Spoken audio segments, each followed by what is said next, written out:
Hey guys, in this video, I will show you how to link Steam to Ubisoft account. All right, so let's begin with the video. First, open your browser and search for Ubisoft. Then, open the official Ubisoft website.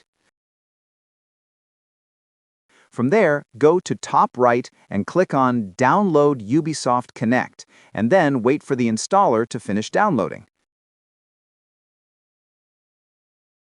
Once it's done, open the .exe file. After that, click OK, accept the terms by clicking I accept, and then click Install.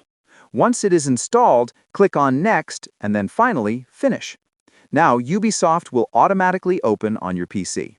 After Ubisoft Connect opens, log in to your Ubisoft account.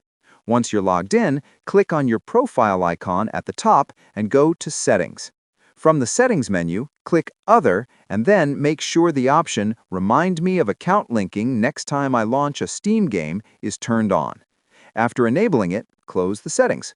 Next, open Steam and go to your library. Then launch any Ubisoft game from your Steam library. When the game starts, Ubisoft Connect will automatically open and prompt you to link your Steam account to your Ubisoft account. Simply confirm the connection when asked. Once you confirm, your Steam and Ubisoft accounts will be successfully linked. And that's it. So that's basically how you can link Steam to Ubisoft account. So that's all for this video. See you in the next one. Thanks.